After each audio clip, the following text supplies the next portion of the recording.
Angels as described by children. So this is the little funny for the day. It says, Gregory, age 5. I only know the names of 2 angels, Hark and Herald. Matthew, age 9. It's not easy to become an angel. First you die, then you go to heaven, then there's still the flight training to go through, and then you got to agree to wear those angel clothes. Michelle, age 7. Angels work for God and watch over kids when God has something else to do. Antonio, age 9. All angels are girls because they got to wear dresses and boys didn't go for it. Apparently he's not read some of the Bible yet. So. Jared, age 8. Angels live in cloud houses made by God and His Son, who's a very good carpenter. Sarah, age 6. Angels have a lot to do, and they keep very busy. If you lose a tooth, an angel comes in through your window and leaves money under your pillow. Then when it gets cold, angels go north for the winter. So I think someone told them that, angels are the tooth fairy and, like maybe elves or something, Jack, age 6. Angels don't eat, but they drink milk from holy cows. I'm going to guess he lived on a farm. Daniel, age 9. Angels talk all the way while they're flying you up to heaven. The basic message is where you went wrong before you got dead. Oh. Yeah. The minds of babes, right? The things that you can think of, How many times have we woke up from dreams and they seem so real, and you're thinking something crazy, and then when you finally come to your senses, you're like, wow, that's crazy that my mind was even going there, sometimes, and it's amazing. People think, well, how can people be so distorted or changed by things in life? But Satan, he gets in and he starts speaking lies, and the more of those lies you receive, that becomes your truth, that becomes your reality. And so it's amazing what Satan can cause us to do or receive in our own hearts and lives.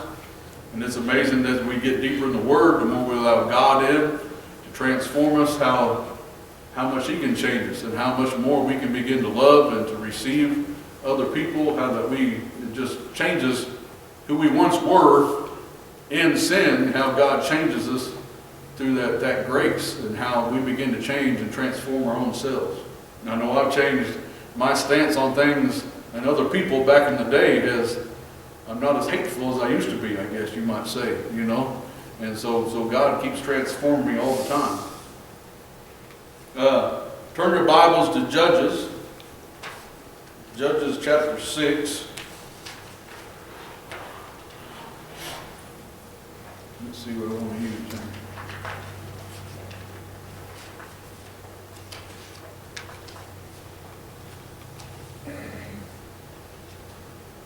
One of my favorite people to talk about in the Bible, Mr. Gideon. Anybody know anything about Gideon?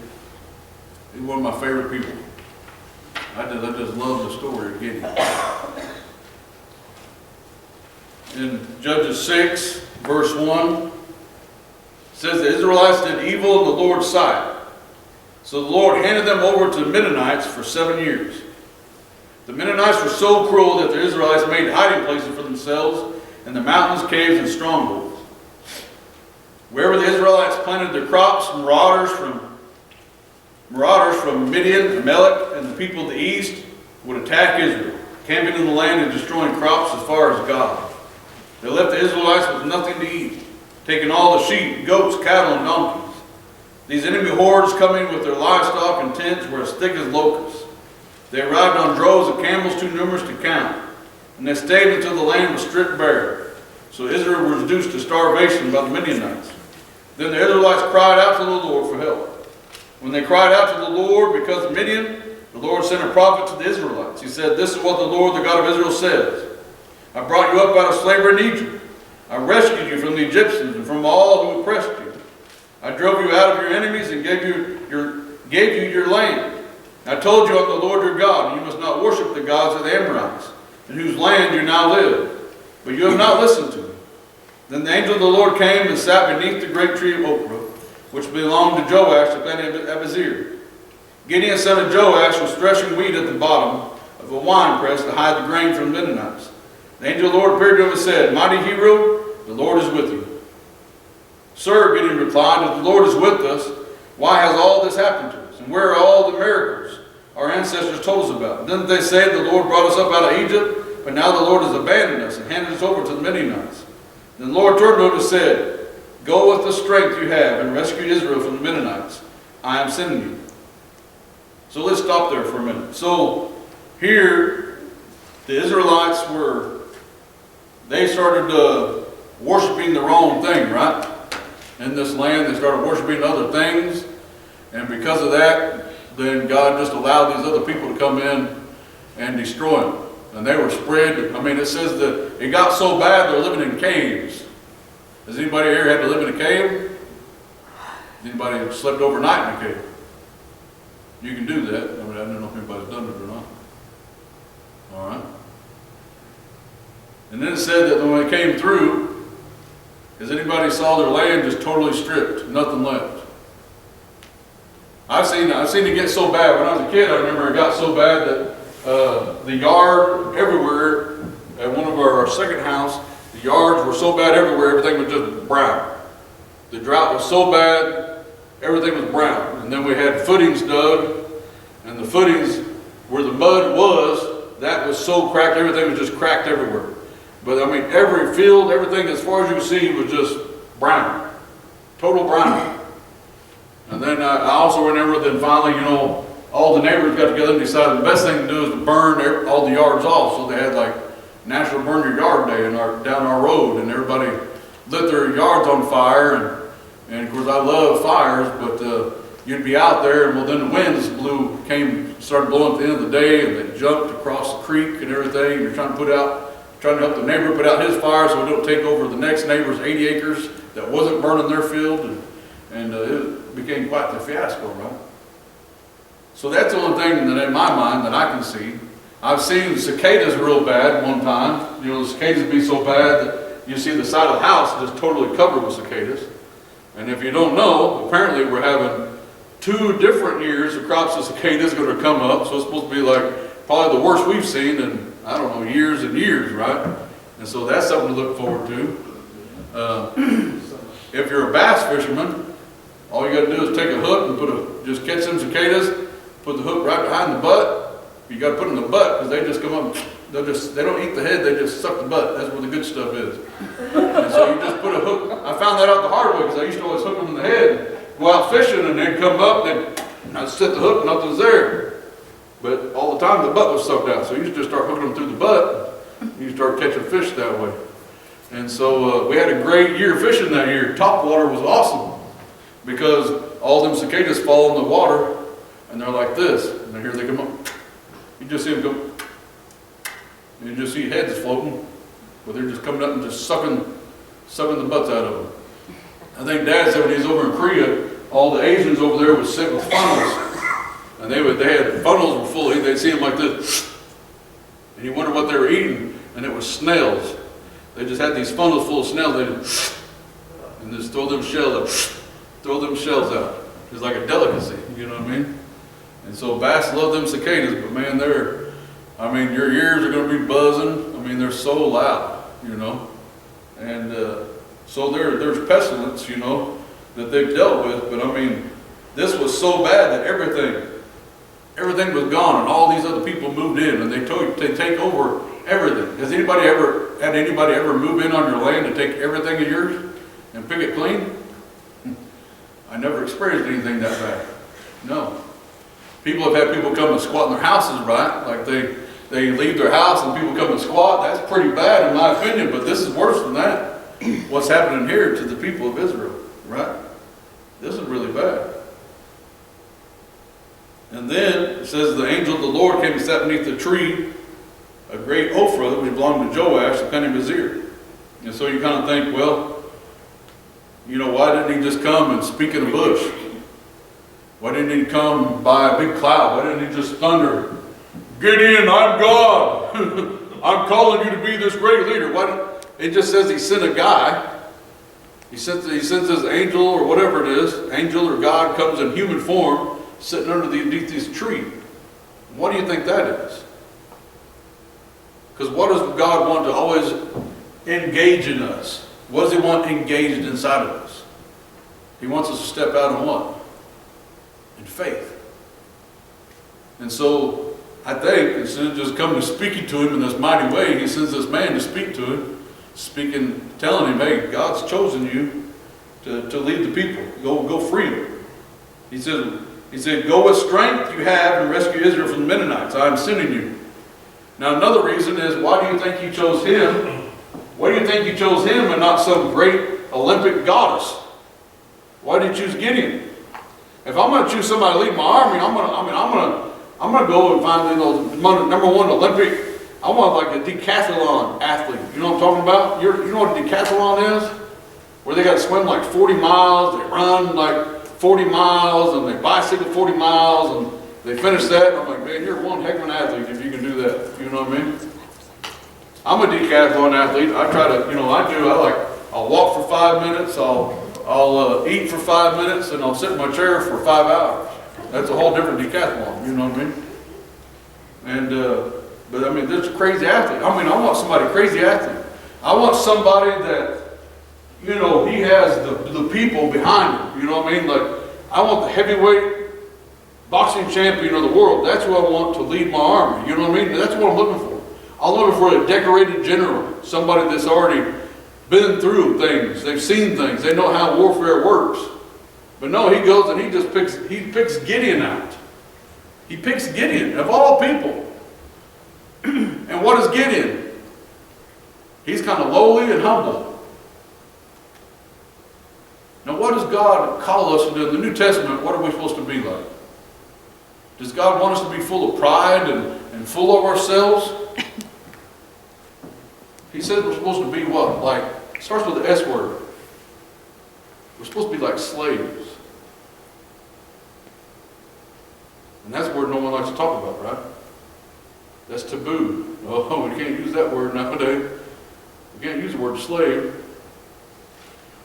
We're supposed to be as slaves to Christ. What does that mean? Submit, right? Whatever you tell me to do, I'll do. That's what God wants us to be like. Now, we know Gideon, you know, he had a little problem at first, right? He's like, well, you know, remember he did the fleece thing? Everybody remember that? What was the fleece thing? He said, well, you know, hey, you know, well, if I wake up in the morning and this fleece is all wet, then I'll know it's you, God. And he goes out, steps on it, and he's like, we might have had a quick rain popped up. You know, everything else is dry, we might have had a quick rain. Maybe it was dew, right? Then he said, well, you know, maybe if I wake up the next morning, if this is dry, I mean, it's soaked and wagged, I mean, it's drenched wet. Anybody know what I'm talking about? You ever use a towel? Like I used a towel up here that Marvin gave me the other day trying to stop that water. When I came and got it, I mean, that thing was so wet, water was just pouring out of it. I mean, I didn't have to wring it to get the water out. It was just pouring out of it. It was fully saturated. So this thing's fully saturated. If I wake up, it'll be dry. Then it's dry, right? And it's just, he still just keeps having hard problems. So many times, you know, most of the time it's not because we're humble. It's because we just don't want to do it. Nowadays, we just don't want to do it. Right? When the Holy Spirit's telling us something like, oh, God, you got the wrong person. You call the wrong number, God. How many people, when God talks to you, you go, I'm breaking up, God, I'm breaking up. You know, that trick that you used to do on the phone when somebody's saying something or asking you something you don't want to do. I'm breaking up, God. No, you ain't breaking up. You hear me clear. God knows. The Lord said, I will be with you, and you will destroy the Mennonites as if you were fighting against one man. I will destroy the Mennonites if you were fighting against one man. That's powerful words right there. Very powerful. Gideon replied, if you're truly going to help me, show me a sign, prove this really the Lord speaking to me. Don't go away until I come back and bring my offering to you. He answered, I will stay here until you return. So Gideon hurried home. He cooked a young goat, and with a basket of flour he baked some bread without yeast. He carried the meat in a basket and brought the pot. He brought them out and presented them to the angel who was under the great tree. So he brings an offering out, right? The angel of God said to him, place the meat and unleavened bread on this rock, pour the broth over him. Gideon did as he was told. Then the angel of the Lord touched the meat and bread with the tip of the staff of his hand, and the fire flamed up from the rock and consumed all he had brought. And the angel of the Lord disappeared. Oh, now he finally got a sign, right? He got his burning bush sign right there, right? So that's pretty powerful. I mean, at first, so now he's finally accepting, he's realizing that this is the message from God. He has enough love for God to realize, hey, I need to go make a sacrifice and bring this to the guy, because this guy, he's like some kind of prophet or something, you know, something's different. When Gideon realized it was an angel of the Lord, he cried out, "O sovereign Lord, I'm doomed. I've seen the angel of the Lord face to face." "It's all right," the Lord replied. "It's all right. Don't be afraid, you will not die." So Gideon built an altar to the Lord there and named it Yahweh Shalom, which means the Lord is peace. The altar remains in Ophrah in the land of the clan of Ebizir to this day. The night the Lord said to Gideon, "Take the second bull from your father's herd, the one that is 7 years old, pull down your father's altar to Baal." So what he's got to do? He's got to pull down what? His father's altar to what? Baal. So they got to begin. He's already telling him to pull down the things in his own family's life. He's got to disobey his natural father to appease the heavenly Father by pulling down false gods in that family. Cut down the Asherah pole standing beside it, and build an altar to the Lord your God on this hilltop sanctuary, laying the stones carefully. Sacrifice the bulls of burnt offering on the altar, using as fuel the wood of the Asherah pole you cut down. So Gideon took 10 of his servants, did as the Lord commanded, but he did it at night because he was afraid of the other members of his father's household and the people of the town. Now, how many times has God told us to do something and we do it, but we tiptoe around it, right? I'm a little scared. I don't know if I'll do it right, God. How many times have we been like that? And so he's a little scared to do this. I mean, he just saw a sacrifice get touched with a staff and consumed by fire, and he's still a little concerned. Would you still be concerned? I think the answer is yes. Why? Because you got the Spirit of Jesus living inside of you, and how many times has God spoken to us and we squander? We shake, we tremble a little bit. Oh no, God's asked me to do something. Oh no, what am I going to do, right? We have a hard time. We say we want God to use us, but then when God wants to use us, uh-oh, God, I didn't mean this, God. you know, I'll bake cookies for a bake sale or something, but I mean, I don't want to go talk to anybody, God, right?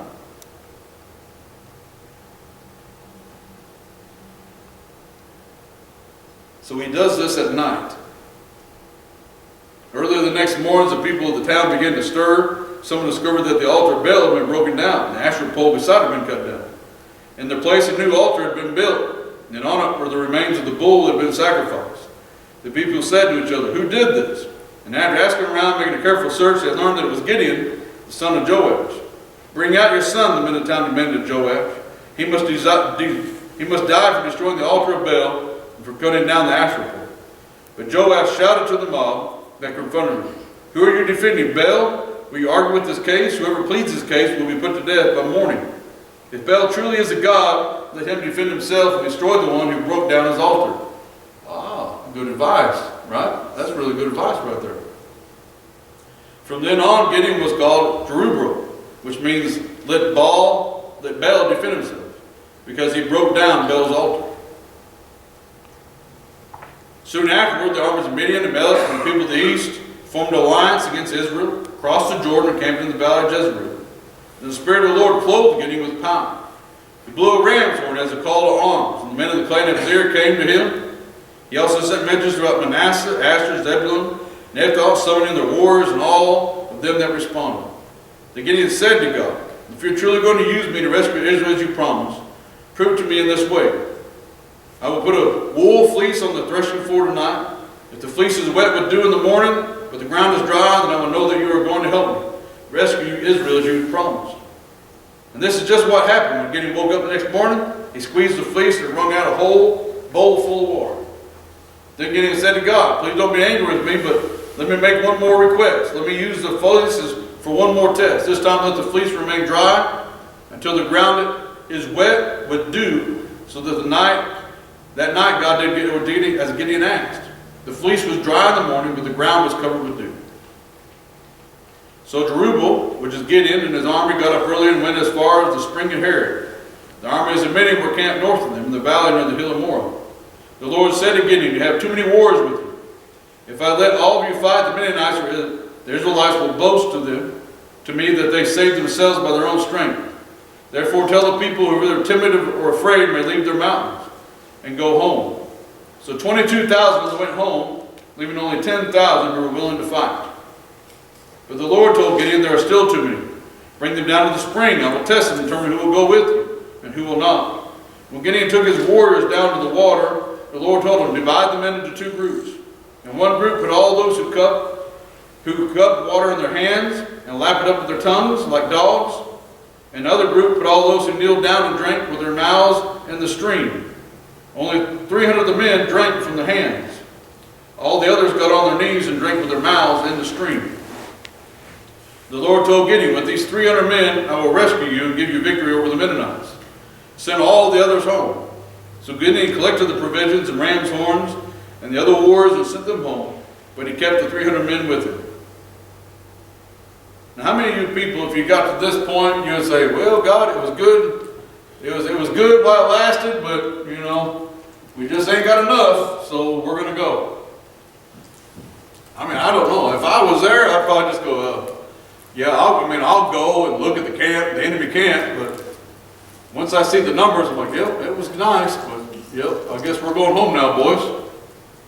We're just here to just scope it out, you know. We're going to get more help because we're outnumbered, right? 300 guys. How many people drink water out of creeks? Anybody? I have. When I read this as a kid, I was excited because you know what? You know how I did it? When I would go to the creek and I would wait, and sometimes some parts of the creek are cleaner than others, but I'd try to find the cleanest part that was the clearest water, and where there was moving water, and I'd always cup my hand and I'd drink it like that. I didn't lap it in my hand, but I would drink it like that. I made a bowl or a cup, you know, with my hands, and that's how I drank the water out of the creek all the time when I was playing. So I read that like, oh yes, I'm one of the 300, you know. That's what as a kid, I read that story, oh man, I'm one of the 300. You know, that's great, you know. These men, I think about these men, and I think about David's men. Right? Remember that David had 100 men, these great warriors, and they would go and just have all these great victories. Some of them guys killed like 1,000 soldiers, like in one battle and stuff. I mean, could you imagine? Could you imagine swinging a sword and killing 1,000 people, or 100 people, 300 people? You know? I mean, what's a sword going to weigh? At least 5 pounds, maybe? Anybody got a 5-pound dumbbell? You just swing it all day long as hard as you can swing it? Anybody want to do that here today? Give us an example of that? I mean, wow. The true warrior's mentality.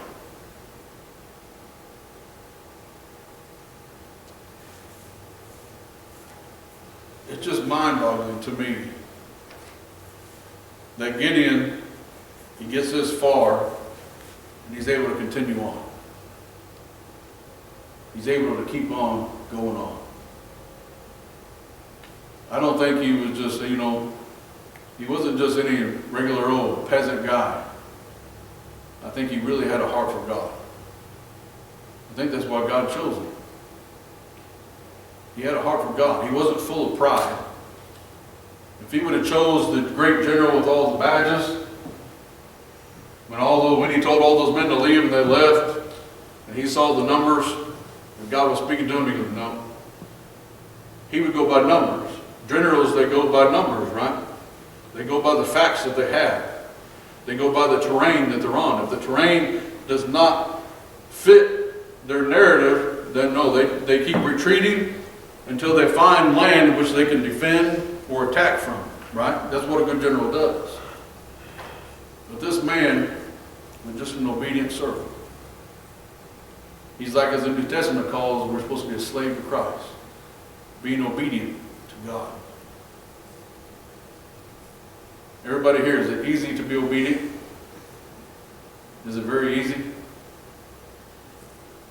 Your mom ever tell you, don't touch that pie, don't touch that cake, don't get no cookies out of that cookie jar? When somebody says you can't do nothing, that's about all you can think about, right? How many times have we been overcome with that, right? Well, just right here. Get a little icing right there, they'll never know it, right? They'll think they did it. You know, I'll spin it and make them think they must have touched it. We're always pushing the envelope of what we can or can't do. It's amazing how easy it is to be overcome with the flesh when we face adversity. Could you imagine having 32,000 men, and then you tell them, hey, if you guys are scared, go home, and 22,000 men pack off and leave? And then God tells you, oh, take the other 10,000 down the brook. See how they drink. And after you're watching the drinks, they send the others home, keep those 300 that cup their hands. Can you imagine? Can you fathom that in your own mind? That's just mind-boggling to me. All of my life, it's just, this story, it just blown my mind. And then, how did they go? And, you know, and I think he's having thoughts about, he's wanting to leave, right? And then this guy has this dream. And he tells Gideon about this dream. And he's like, okay. And then God speaks to him and says, hey, just take, what was it, like supposed to take a lantern and what was it, a jar, like a clay jar or whatever. And they split up in 3 groups, so they got 100 men in each group. And they start running down the hill, right? Screaming and carrying on. And what does God do? God doesn't use those men with these great weapons, because they went down there without weapons. In their hands, they just had a torch and a clay pot. And they run down there screaming, and God caused them to stir, and the enemy began to kill themselves. Hasn't this happened before? Doesn't this happen later on, that God causes the armies to hear the cry of his people, and they get stirred up and they kill themselves?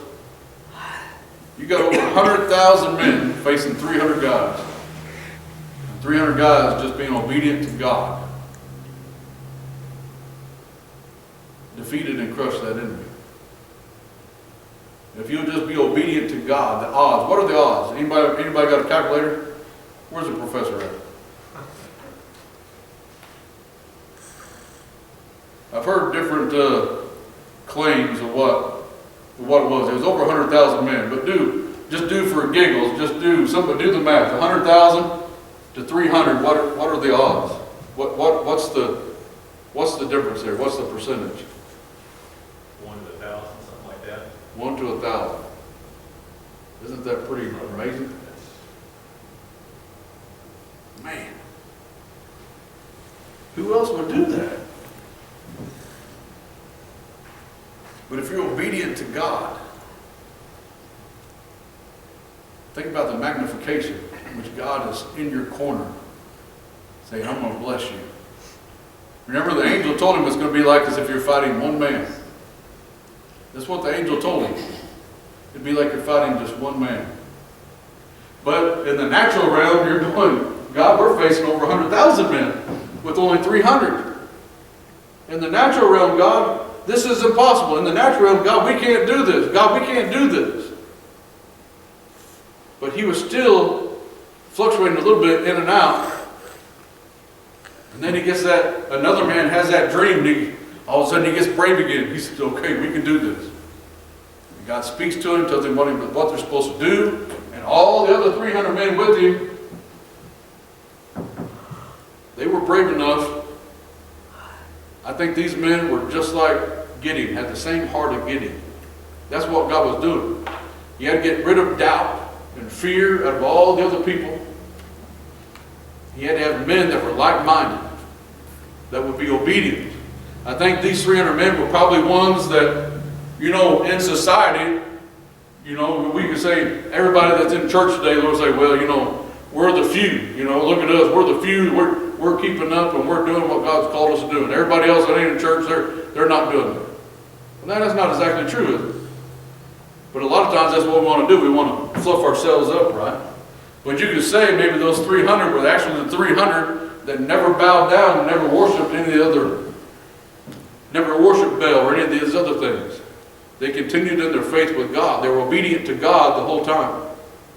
They didn't give in to these other things. Even though it was all around them and other people did it, they never gave in to it. And so God used these 300 men to go and crush them. And then he calls and he sends out guys everywhere else and says, hey, God, we're having victory, get down here. So everybody else, they come out of the woodwork, they come out of their caves, and they chase this enemy, and they just slaughter them from town to town. So they kill them all and capture them all.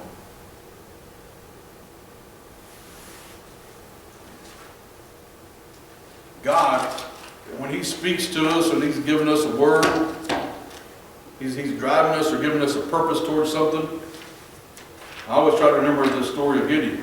Man, if I'll just be obedient. But I try to not be like, to me, like Gideon reminds me a lot of Thomas. Anybody remember doubting Thomas? This great disciple, but then when Jesus comes to visit him, he's like, let me see your hands. Show me your hands. He's got to see the holes in his hands. He's got to see the holes in his feet. He's like, okay, you are who you say you are. I kind of feel like Gideon was that same way. Like, well, I saw the sacrifice consumed, but you know what? Show me this fleece. You know what? Show me the fleece again. You want to take all my, you want to take me from 32,000 to 300, but you're going to have to show me something else. And then he gives another man a dream.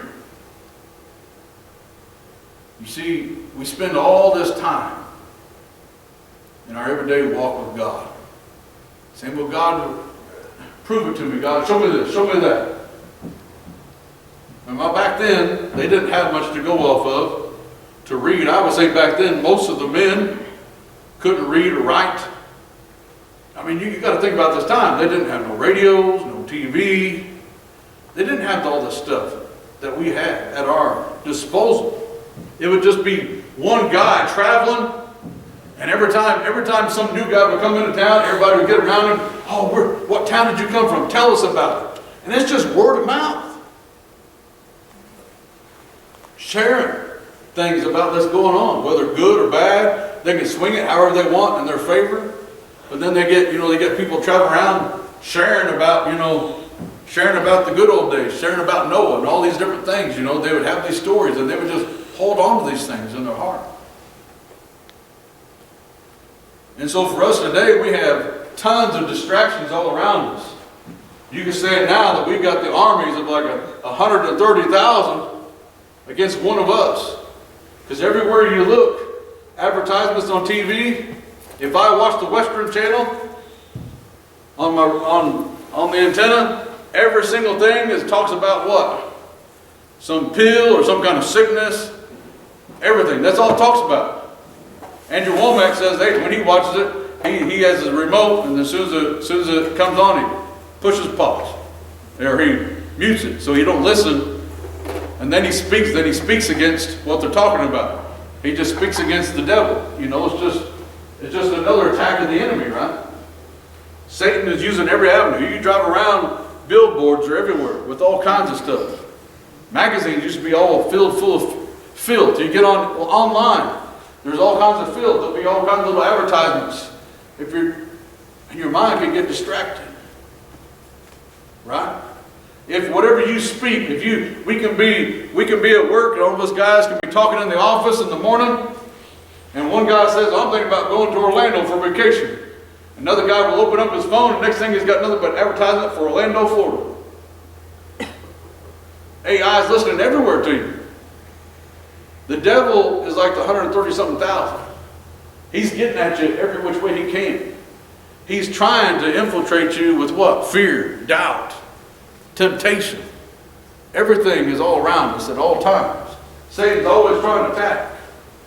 But God, He's looking for the faithful. He's looking for Gideons. He's looking for the 300. He's looking for people that said, you know what? I don't have to have all those things.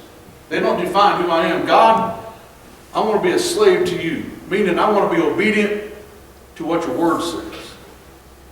Your word that says that it's the same yesterday, today, and forever. It will never come back void. God, I'm going to believe this word over everything else. But that's easy to say here, right? But to get it here, it takes work, boys. It takes work. We've been talking about things over there in Sunday school class, you know, just today. You know, and it's amazing how much stuff, that, you know, that just how easy it is for me to just, in what I say or speak, fall back into those same, the old me. It don't take very long for me to trip up, right? I mean, it's pretty easy for me. It don't take long at all. But the more that I really have a relationship with God, the more easier it is for me to be like those 300. Facing adversity, facing all this outside noise, and it doesn't affect me no more like it used to. I don't even hear it. You know, the pitchers, I mean, you ever see a pitcher, when a pitcher is in the zone, out on that mound in the World Series, and they got 60,000 people in the stands screaming, wanting their other team to win in the bottom of the ninth with 2 outs, bases loaded, and that closer's out there, he don't hear nothing. It's just him and the catcher playing pitch and catch in the backyard. He don't hear a thing. You think, well, he's looking around, but his mind, he's so in the zone, he don't see it. And when he gets up and he makes that final strike and he wins that game, it's something else. Now you'll see other pitchers come out in the ninth and they see all the crowd and they hear the noise. Fear begins to set in. They begin to get intimidated, right? You'll start seeing them throw balls and they'll walk this guy. This guy gets a hit. Next thing you know, next pitch, they give up a home run, they give up. They lose the game. Because they give in to everything around them. God, you can be in such a place with God that you'll be in such a zone that regardless of all this around you, it won't affect you. Every single one of us, we're all-star closers. All-star closers. Can't be random. You're going in the Hall of Fame as long as you stay tapped in and staying obedient to God. Everything around us, boy, it is loud. And we're going to mess up from time to time. I mean, Gideon kept saying, you know, has anybody ever saw their food in front of them and go, God, if you're real, consume it? Anybody ever try that? I haven't tried it. You know, but I mean, if your food got consumed in front of you, okay, well, wow. There might be something there, right? It's powerful. As a piano player and song leader come up, don't let this world and all the noise in the world define who you are. A lot of the noise of this, the more you take on, you listen to the noise of this world, the more you're going to begin to talk in such a way. You're going to talk with what? You're going to start speaking words out of doom and gloom. You're going to talk about sickness and disease. You're going to be beginning to talk about all this negative stuff. And you're going to be speaking it out over yourself and other people. And then slowly but surely it's going to consume you. It's going to overtake you. But God's calling on the 300. He had 32,000 to start with. Loyal people willing to go to battle. But only 300 were able to see it through. Because they had it here. The others were just went because others went. Some of it had it here. But only 300 had it here. Once you get this word and God's promises of who you are in Christ written on your heart, when you realize how loved of God you are, and it's embedded in your heart, it's so much easier to not hear and not be wavered by the outside noise. If what do we got? We got the armor of God, right? We're supposed to put on the armor of God every day. If you forget some of that armor, guess what? If the enemy sees a weakness, they're going to attack it. I've seen in UFC fights that a guy gets headbutted or he gets hit in the groin, the ref don't catch it, the other guy, he takes full advantage of it. I've seen guys lose fights because the ref don't see it, the guy's trying to call, say, hey, I got hit. The ref don't say nothing, it's free game. And that guy will just waylay that guy. Because he got hurt literally and he's trying to get someone to stop it. And they don't say it, they don't stop it, he just waylays you. Satan is not going to stop. He doesn't care. Satan comes to steal, kill, and destroy. He's going to do everything in his power to destroy you. No doubt about it. All right.